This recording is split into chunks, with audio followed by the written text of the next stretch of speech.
آوازیں آ رہی. ہمیشہ بیان یہ ہوتا ہے طلاق بہت بری چیز ہے,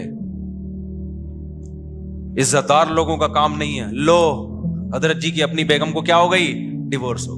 لو بھائی, ہمیشہ بیان ہوتا ہے کاؤنسلنگ, ہم گھروں کو جوڑتے ہیں, جوڑنے میں ثواب ملتا ہے. لو اپنا گھر بچا نہیں سکے, دوسروں کی کیا کر رہے ہیں, کاؤنسلنگ کر کے گھروں کو جوڑ رہے ہیں. میں نے کہا یہ پھینکو ہی نہیں. بولو بھائی ہم گھر جوڑنے کی کوشش کرتے ہیں, جوڑنا ہمارے ہاتھ میں, اپنا نہیں جوڑ سکتے, ٹھیک ہے نا, کیونکہ تالی دونوں ہاتھوں سے بچتی ہے بھائی. اچھا, نیک لوگوں کو بیوی ہمیشہ نیک ملتی ہے, اچھی عورتوں کو ہمیشہ بندہ اچھا ملتا ہے. کہیں بھی نہیں لکھا ہوا ہے نا قرآن میں, حدیث میں. بعض دفعہ بڑے نیک ہوتے ہیں, فراڈن مل جاتی ہے. بعض دفعہ ایک عالمہ پاکیزہ پردے دار ہوتی ہے, بندہ 2 نمبر مل جاتا ہے اس کو. یہ سب کچھ ہوتا ہے. استخاروں کی پیداوار ایسی ہی ہوتی ہے. یہ جو آج کل خلاف سنت استخارے نکال رہے ہیں نا, استخارہ نکالا اور یہ والا رشتہ نکل آیا, تو پھر وہ چرسی نکلتا ہے اس میں, کیونکہ آپ شریعت سے آگے. شریعت نے کب کہا استخارہ نکال کے شادی کرو بھائی؟ شریعت نے کہا مشورے کرو, لوگوں سے اس کی تحقیق کرو. فردی چیزیں بنائی ہوئی ہیں. ایک خاتون نے کہا میرا ایک رشتہ آیا ہوا ہے, اور میں نے کہا بھائی وہ آپ کے ابا نے اس کی تحقیق کی ہے, اس کے دوستوں سے اس کے ساتھ سفر کیا, یا اس کی پوری انکوائری کی ہے؟ نہیں, میں نماز پڑھتی ہوں, تہجد پڑھتی ہوں, مجھے یقین ہے اللہ میرے ساتھ غلط نہیں کر سکتا, مجھے یقین ہے میرا اللہ میرے ساتھ ہے, میں اللہ پہ توکل کروں گی. ابے کیوں بھائی, تو کیا مریخ سے آئی ہوئی ہے, کوئی الگ ٹائپ کی خاتون ہے کیا, کہ تو پہلی ہے جس نے تہجد پڑھی ہے؟ کیا تہجد گزاروں کو چرسی ہیروئن نہیں ملتے, 2 نمبر نہیں مل جاتے؟ اسلام نے کب کہا ہے کہ جب تم تہجد پڑھتے ہو تو جو آ جائے ہاں کر دو؟ یہ کہا اسلام نے؟ ابے یار آپ لوگ کو سمجھ میں نہیں آ رہا. اللہ میاں نے اسباب کے ساتھ دنیا کو جوڑا ہے میرے بھائی. دعا اسباب کے بعد قبول ہوتی ہے. اسباب اختیار کیے بغیر دعاؤں کو فوکس کرو گے, اس کا مطلب آپ دعاؤں میں ہی مخلص نہیں ہو. ایک آدمی کما نہیں رہا, بیٹھا بیٹھا دعائیں مانگ رہا ہے, اللہ روٹی دے دے, تو قیامت تک مانگ مانگ کے مر جائے گا, روٹی نہیں ملے گی اس کو, اٹھ کے پھوٹنا پڑے گا, جانا پڑے گا بازار میں. ایک صاحب آئے, مجھے کہنے لگے میرا بیٹا کسی کام کا نہیں ہے. الحمدللہ, ایسے ایسے اللہ نے ماشاءاللہ مسلمانوں کو اولاد دے دی ہے. میں اس کی شادی کر رہا ہوں, شاید کچھ بن جائے. میں نے کہا اگر نہیں بنا, بے روزگار ہے, کرتا ورتا بھی الحمدللہ. بہت سارے کیسز آئے ہمارے پاس, ایک کیس نہیں ہے یہ. حالانکہ میں تو صبح شام شادیوں کی ترغیب دیتا ہوں. ان کا خیال یہ تھا میں تو بولوں گا ماشاءاللہ یار یہ ہوتا ہے باپ, بچہ کسی کام کا نہیں ہے پھر بھی 4 شادیاں کرا دی اس کی, ماشاءاللہ. میں نے ایسا نہیں کہا اس کو. میں نے کہا نہ یہ کم بخت کچھ کر رہا ہے, کوئی ہلے جلے کچھ, چلو پھر اپنی ذمہ داریاں پوری کر رہا ہو. آپ کو پتا ہے آج نہیں تو کل اپنے پاؤں پہ کھڑا ہو جائے گا یہ, تو چلو اب میں تعاون کر دیتا ہوں. اپنی ذمہ داری تو یہ پوری نہیں کر رہا, پڑا رہتا ہے پوستیوں کی طرح. بہت سے بچے ایسے ہوتے ہیں کہ نہیں ہوتے. میں نے کہا اس کی شادی نہیں کرانا, پچھتاؤ گے, اگلے کی زندگی بھی تباہ ہوگی جو آئے گی. کہہ رہے نہیں یار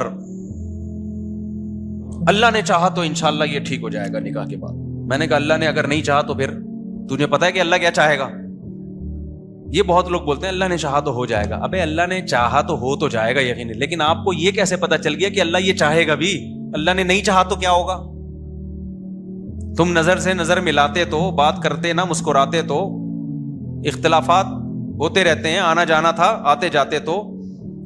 آگے ہے یہ ایک شعر, شاعر نے کہا ہے کہ آ بھی جاؤ کہ ہم بلاتے ہیں, تم بلاتے اور ہم نہ آتے تو.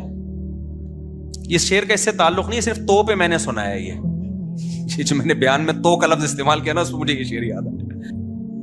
وہ کہتے ہیں بھائی وہ بچہ جو ہے نا ماشاءاللہ وہ انشاءاللہ اللہ نے چاہا تو ہو جائے گا, اللہ پہ توکل کر رہا ہوں نکاح میں. میں نے کہا بھائی جان ایسا توکل جائز؟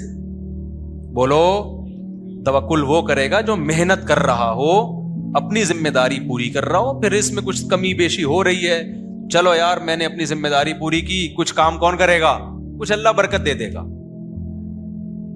ان کے سمجھ میں نہیں آیا. بہت سے لوگوں نے ایسا کیا ہے, کر دی شادی, اس کے بعد جو بیڑا غرق ہوا ہے بہوؤں کا, وہ اور پوستی بن کے بیٹھ جاتے ہیں. کہتے ہیں اب اس چکر میں ہم کما لیتے کہ شادی ابا نے کر دی, بچے اسپیڈ سے کیا ہو رہے ہیں, اب بیان میرا نا لگا لگا کے بچے پیدا ہو رہے ہیں. مفتی صاحب نے کہا 16.25, 16, 17, 18 یہ رپورٹیں چل رہی ہیں.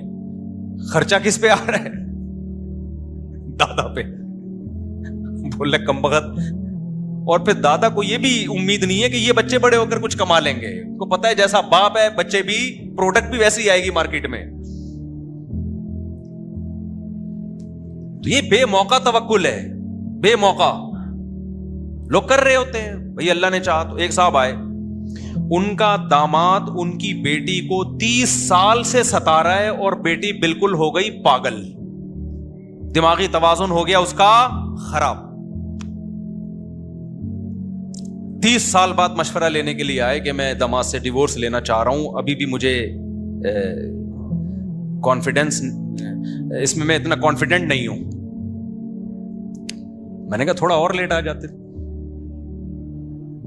کہہ رہے ہیں ایکچولی ہوا یہ کہ ہماری سوسائٹی میں طلاق کا رواج نہیں ہے, تو ہم نے سوچا داماد جب پتہ چلا بہت خراب ہے اور یہ ایسی حرکتیں کر رہا ہے, لڑکیوں میں انوالو ہے اور نان نفقہ نہیں دے رہا, تو ہم نے کہا بھائی ہم اللہ سے دعا مانگتے ہیں, بڑے بڑے پتھر دل اللہ دعاؤں کے ذریعے سے چینج کر دیتا ہے, تو ہم اللہ پہ اعتماد کرتے ہیں. بیٹی کو بھی ہم نے سمجھایا, ہم نے دعا مانگتے رہے, پھر یہ کیا, پھر یہ وظیفہ پڑھا, پھر یہ پڑھی, پھر ہمیں لگا کہ نہیں یہ ٹھیک نہیں ہوگا, لیکن پھر ہمیں خیال آیا کہ اللہ کے یہاں دیر ہے اندھیر نہیں ہے, اور بالآخر بیٹی کا ہو گیا بیڑا, دماغ ہی خراب ہو گیا اس کا. بھائی جان اللہ میاں کے ہاں دیر ہے اندھیر نہیں ہے, وہ 100% درست. اس کا یہ مطلب نہیں ہے جو آپ سمجھ رہے ہو. اس کا مطلب یہ ہے کہ جب حدود اللہ پہ قائم رہنا ممکن نہ ہو, قرآن میں اللہ نے کہا ہے کہ علیحدگی اختیار کرو.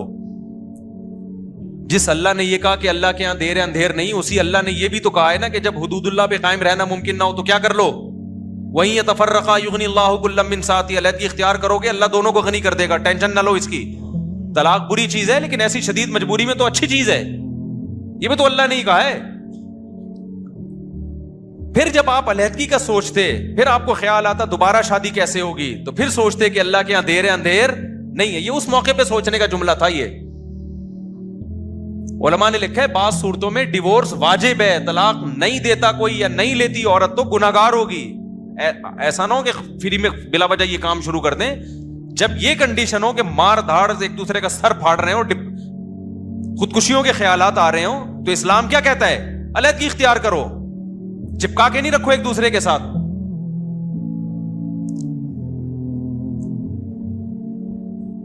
ایک خاتون نے کہا میری شادی ہو گئی, 1 ہفتے کے بعد پتا چلا کہ جی بندہ بالکل اولاد ہی نہیں ہو سکتی, بالکل نامرد ہے. میں نے صبر کیا, کیونکہ صبر کرنے والوں کے ساتھ کون ہے, اللہ ہے. اور اس صبر کا مجھے یہ صلہ ملا کہ 20-25 سال میں نے اس شوہر کے ساتھ گزارا کیا, نہ اولاد نہ کوئی ڈیزائرز پوری کر سکتا ہے وہ, لیکن اب وہ مجھے پہ شک کرنے لگا ہے کہ یہ اتنی پاک دامنی کے ساتھ میرے ساتھ رہ رہی ہے تو لگتا ہے کوئی دال میں کچھ کالا کالا ہے. کہتی مجھے یہ وفا کا صلہ ملا. میں نے کہا آپ نے جو صبر کے فضائل سنے ہوئے تھے نا, وہ اس موقع کے نہیں تھے, وہ اس موقع کے ہی نہیں تھے. وہ شادی جب ایک بندے نے دھوکہ دیا ہے, آپ کو بتایا نہیں کہ اتنی بڑی بیماری ہے, پیسوں میں دھوکہ دے دے چل جاتا ہے, عمر کا دھوکہ دے دے, تھا 40 کا بتایا 30 کا, چل جائے گا. پتھر سے تھوڑی شادی ہوتی ہے, کسی دیوار سے تھوڑی شادی ہوتی ہے. نکاح کا تو بنیادی مقصد ہی اولاد ہے. اس معاملے میں جب دھوکہ دے دیا, ایک دھوکے باز کے ساتھ اب وفا کر رہی ہو آپ, بیڑا غرق کر دیا پوری زندگی اپنی, اور اب 30 سال کے بعد طلاق لے کے کہاں جائے گی وہ. یہ ہے ہمارے دینداروں کے غلط کانسیپٹ. نہیں آ رہی کھوپڑی شریف میں بات, بھائی جان کیا ہو گیا, سمجھ میں آ رہی ہے بات. تو فرضی چیزیں کی ہوئی ہیں. اور ایک غلط کانسیپٹ ہے, دینداروں کے پاس پیسہ اچھا نہیں لگتا لوگوں کو, یہ تو بہت بڑا مسئلہ ہے. جیسے پیسے سیکولر طبقے کی تو کھوپڑی آؤٹ ہو گئی نا پیسے سے, اس کے ہاں تو سب کچھ کیا ہے, پیسہ ہے. ایسے ہی ہمارے ہاں دینداری اور بزرگی کا معیار یہ کہ پھٹے پرانے کپڑے پہنے اور ناڑا لٹک رہا ہو اس میں سے. کیونکہ جب میں بائک پہ پھٹپٹی بائک پہ جاتا تھا, لوگ کہتے تھے حضرت کیا, حضرت کو اللہ نے مقام عطا فرما. اب میں ریوو میں جا رہا ہوں تو لوگ کہتے ہیں اس کو دیکھو یار بدل گیا, بندہ کیا ہو بدل گیا. بدل گیا, وہ بات نہیں رہی, روحانیت ختم. ریوو کا روحانیت سے کیا تعلق ہے اللہ کے بندے؟ یہ کون سی حدیث میں لکھا ہوا ہے؟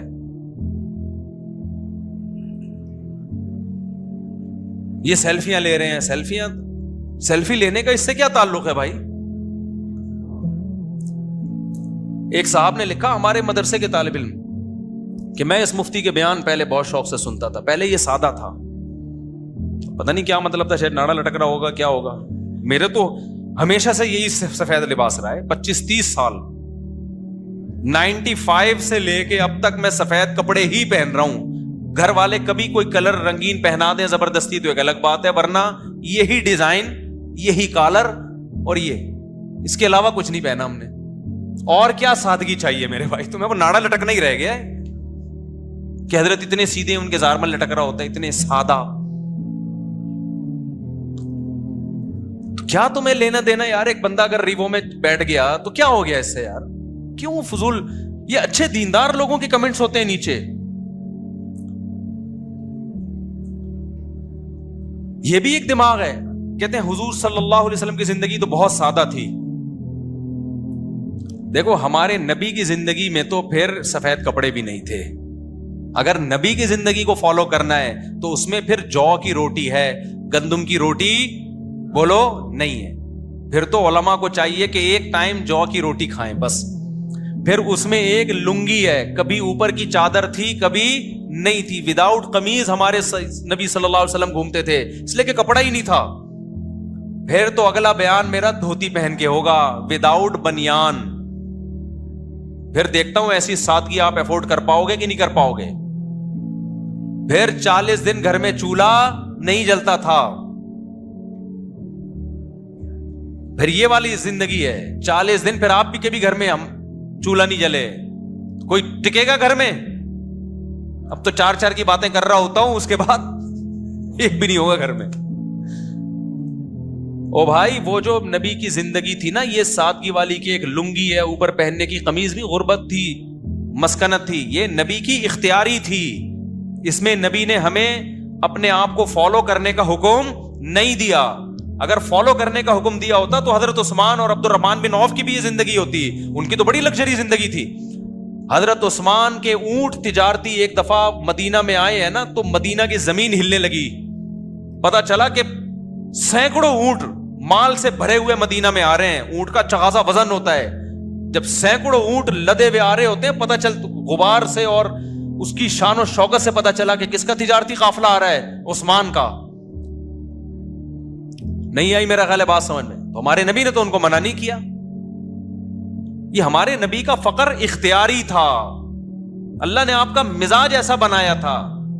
اس میں بہت ساری حکمتیں تھیں. وہ حکمتیں کیا تھی اس پر میں کئی دفعہ بیان کر چکا ہوں, ابھی یہ میرا ٹاپک نہیں ہے.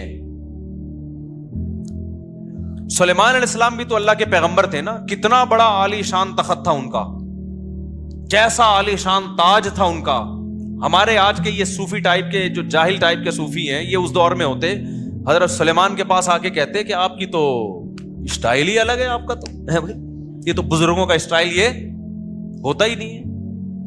آپ کا تو لشکر دیکھو اور لگژری زندگی دیکھو. آپ کا تو تخت اتنا بڑا عالی شان تخت تھا. سلیمان علیہ السلام ایک چھپڑا بھی تو بنوا سکتے تھے نا بیٹھنے کے لیے.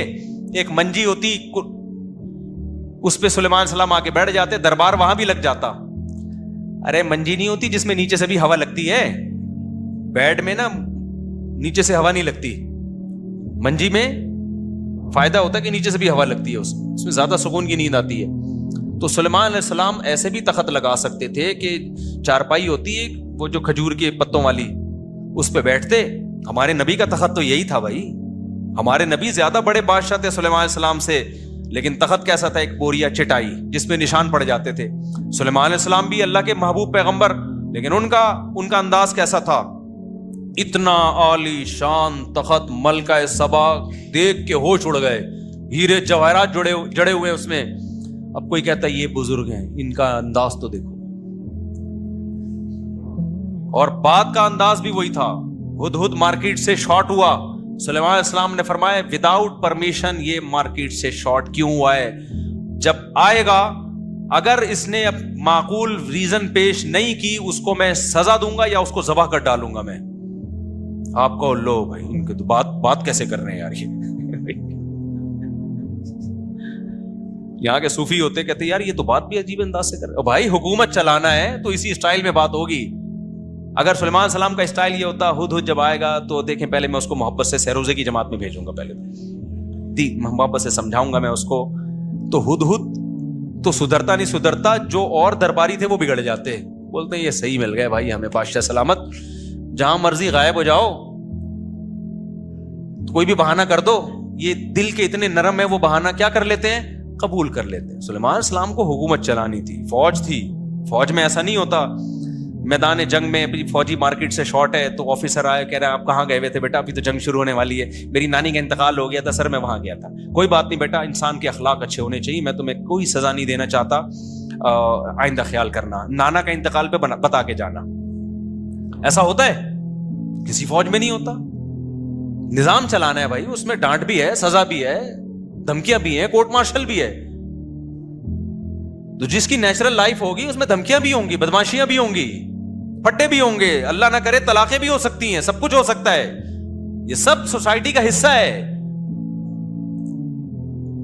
وجہ اس کی یہ کہ ہو سکتا ہے آپ صحیح ہو, سامنے والا ٹھیک نہ ہو, اور یہ بھی ہو سکتا ہے سامنے والا ٹھیک ہے, آپ ٹھیک نہ ہو.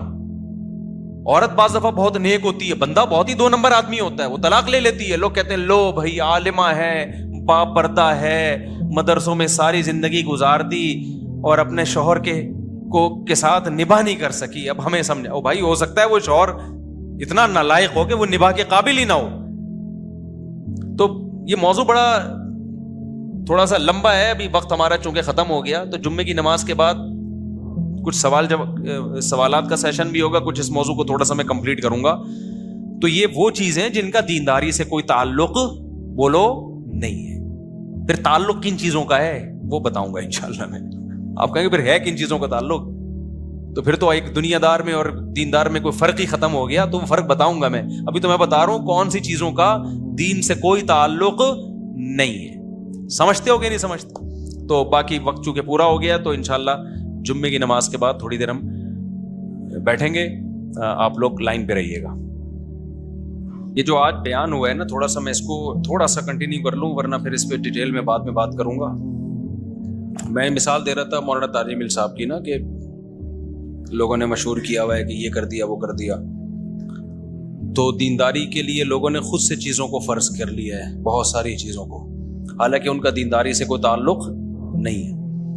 یہ جو میں نے اپنے بارے میں کہا کہ لوگوں کو گاڑی میں جاتا ہوا بندہ پسند نہیں آ رہا, کہ لوگ کہتے ہیں سادگی نہیں ہے, تو اپنے بارے میں رپورٹیں پیش کرنا مقصد نہیں ہے, اپنی صفائیاں پیش کرنا. مقصد یہی ہے کہ لوگوں کا جو یہ کانسیپٹ ہے نا کہ بڑی گاڑی میں گھومنا, جہاز میں سفر کرنا اور اچھے کپڑے پہننا, یہ سادگی کے خلاف ہے اور دیندار لوگ ایسے نہیں ہوتے, یہ کانسیپٹ غلط ہے. اپنی صفائیاں پیش کر کے ہم نے کیا کرنا ہے, کسی نے ہم نے کون سا کوئی وہ کیا کرنا ہے, ہم نے یعنی کوئی الیکشن میں تھوڑی کھڑے ہونا ہے میں نے کہ میں اپنی رپورٹیں پیش کروں تاکہ اگلی دفعہ مجھے ووٹ ملے. مقصد یہ بتانا ہوتا ہے کہ یہ اپنی طرف سے چیزیں لوگوں نے بنا لی ہیں, ان کا دین سے کوئی تعلق نہیں ہے.